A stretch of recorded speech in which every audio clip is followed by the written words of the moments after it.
Agora a gente vai fazer um giro para saber como estão os outros governos nacionais estão lidando com essa pandemia. Põe na tela para mim, por favor.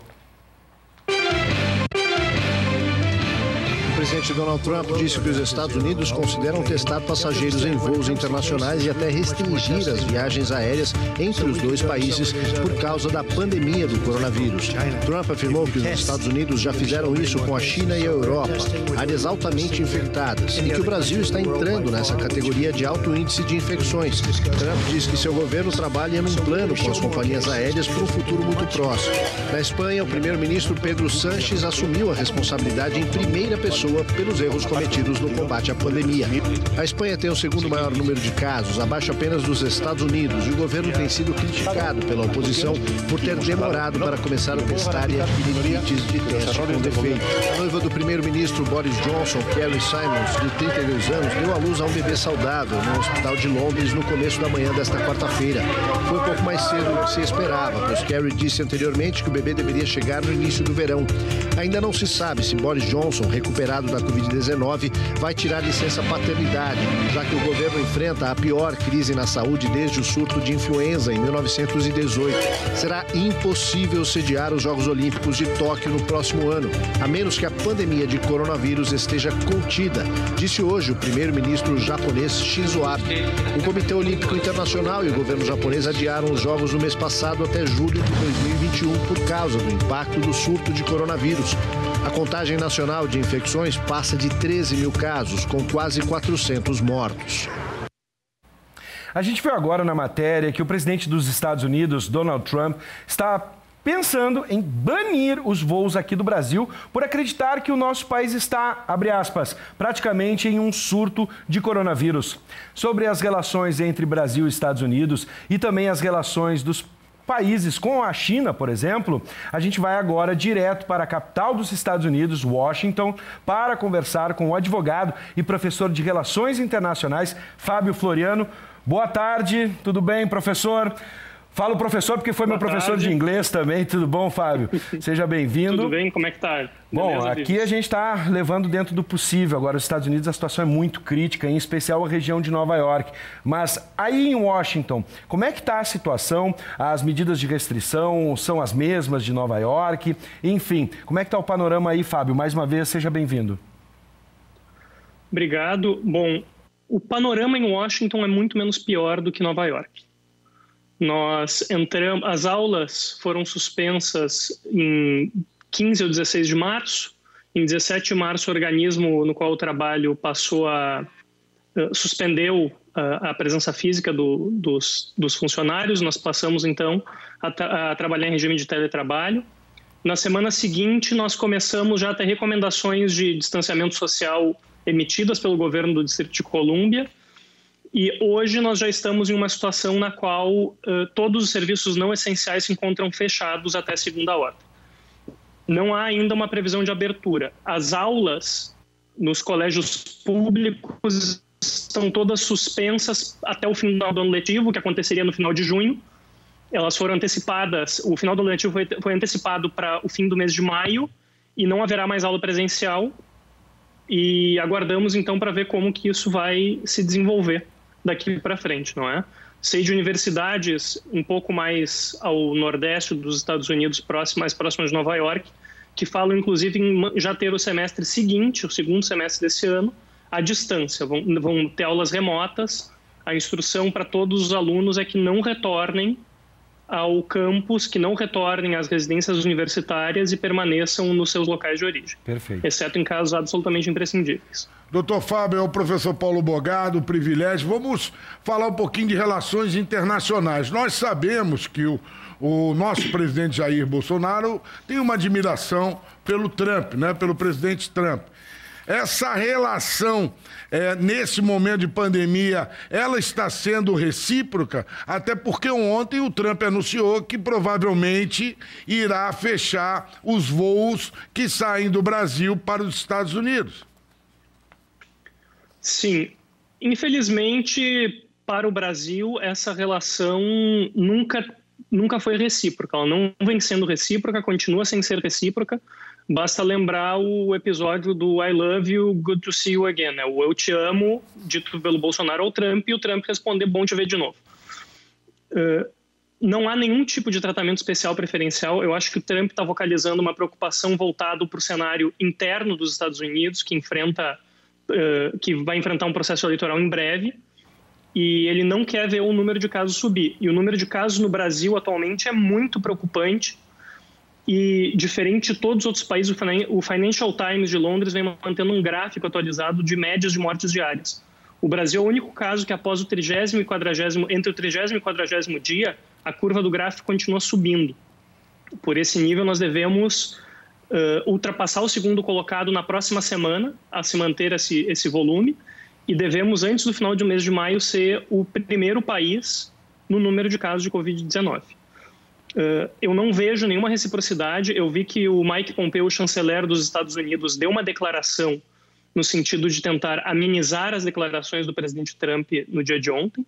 Ele disse que é importante para a retomada da economia que os voos comerciais entre os dois países se restabeleçam a um ritmo de normalidade o mais rápido possível, mas isso na prática não quer dizer nada, né? Ou seja, na prática o que nós temos é o mandatário máximo da nação estudando a possibilidade de colocar os voos do Brasil para cá e vice-versa em suspensão.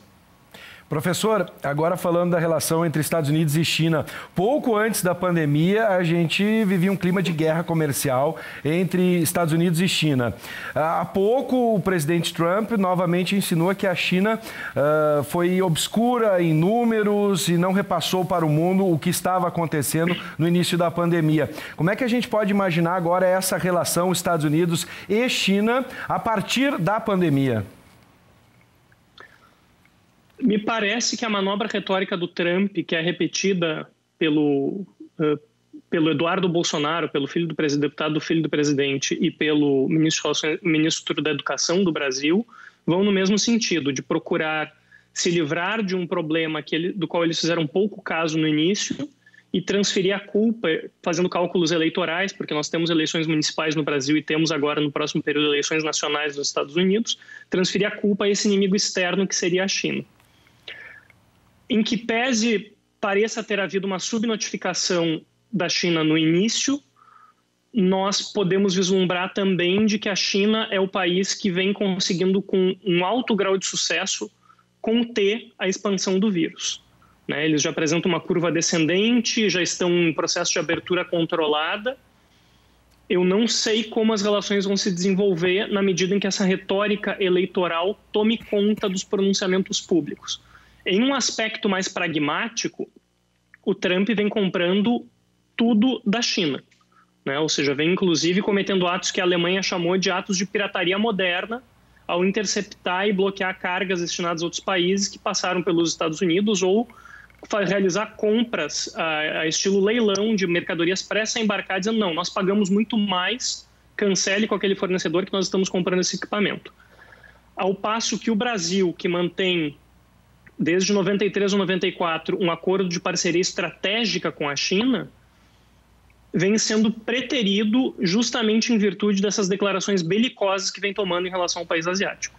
Na verdade, inclusive hoje, professor Fábio, o STF já está abrindo ali, via Ministério Público, uma ação contra o ministro da Educação pelas declarações que ele deu, enfim, de forma pejorativa ao povo chinês. Eu lhe pergunto ainda sobre essa relação Estados Unidos-China. Nós temos efetivamente o Trump dizendo que cortou a verba de apoio à OMS. Em contrapartida, a China foi lá e fez um aporte de 30 milhões de dólares.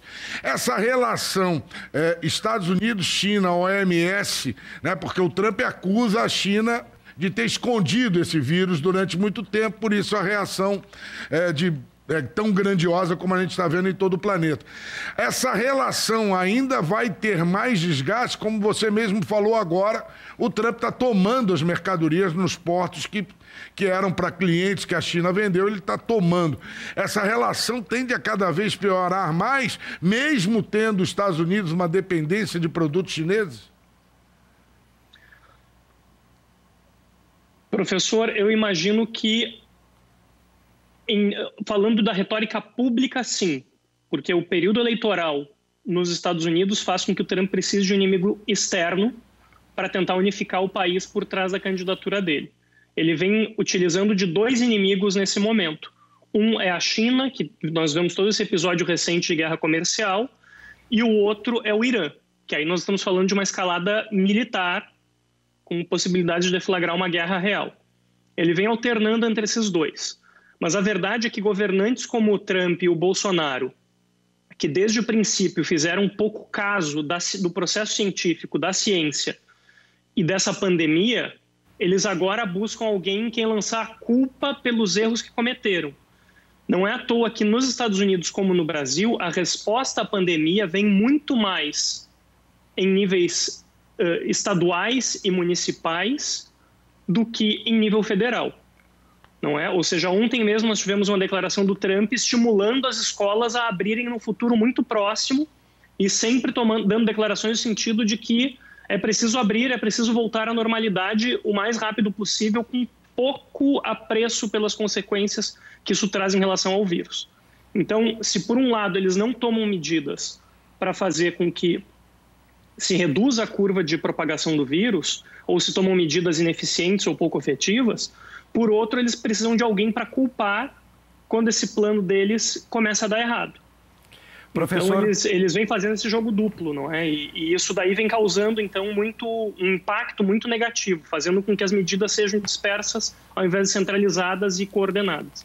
Professor, para finalizar, já agradecendo a sua atenção, o que a gente pode esperar da relação Brasil e China? Tu mesmo citaste da parceria antiga, uma parceria estratégica entre os 2 países, com as declarações de alguns membros ligados à família de Jair Bolsonaro, do presidente Bolsonaro e também do governo, como o ministro Weintraub. O que a gente pode esperar dessa relação daqui para frente, e em especial no presente, onde a gente depende de EPIs, respiradores, entre outras coisas que foram compradas da China. O que a gente pode esperar daqui para frente ainda neste governo? Me parece, Gustavo, que nós temos dois aspectos aí que vão ser sumamente prejudicados. O primeiro, a curto prazo, o Brasil se encontra na parte de baixo da fila de países que têm como destino os produtos chineses, especialmente os produtos relacionados à saúde. Não é? Ou seja, apesar da parceria estratégica que nós temos desenvolvido ao longo das últimas décadas, essas declarações foram um balde de água fria nessa relação bilateral. E os chineses têm se comportado dessa maneira, né? Eles não têm tratado o Brasil como um parceiro estratégico, justamente porque as declarações que têm vindo do Brasil em relação a eles são de um alto grau de animosidade. E aí eu vejo um reflexo já de médio e longo prazo, afetando principalmente o nosso setor do agronegócio, o setor agrícola, que depende de exportar para a China, em larga medida. A China é o maior comprador de produtos agrícolas do Brasil e já começa a fazer um movimento de deslocar essas compras para outros países, como inclusive os Estados Unidos. Ou seja, o Brasil tem aderido a uma retórica dos Estados Unidos contra a China, mas quem sai prejudicado nessa adesão é o Brasil, porque a China deixa de comprar do Brasil e passa a comprar dos Estados Unidos, porque os 2 países mantêm, e terão que manter ainda pelo futuro próximo, uma relação comercial muito simbiótica, né? Muito próxima entre os 2. Por mais que haja uma escalada da guerra comercial, que tem os seus altos e baixos, atualmente se encontra em um período mais baixo, e por mais que haja esse enfrentamento retórico público dos Estados Unidos em relação à China. Percebam que nós não vemos em nenhum dos casos uma devolução à altura dos chineses com provocações gratuitas. Eles se limitam no máximo a responder às provocações que são feitas, às declarações específicas, mas eles não saem fazendo declarações que incitem os seus parceiros. Perfeito. Professor Fábio Floriano, muito obrigado pela sua participação, muito obrigado pela atenção, e a gente espera que vocês aí se cuidem também, porque a gente sabe que a situação nos Estados Unidos não está fácil. Mais uma vez, muito obrigado. Eu que agradeço a vocês, e fiquem em casa, todo o pessoal que está ouvindo. É importante, o máximo possível, nós sairmos só estritamente necessário para evitar a propagação desse vírus. Perfeito. Nós combater essa pandemia, mas ficando em casa. Obrigado, pessoal. Uma boa noite para vocês aí. Boa noite, meu amigo professor Fábio.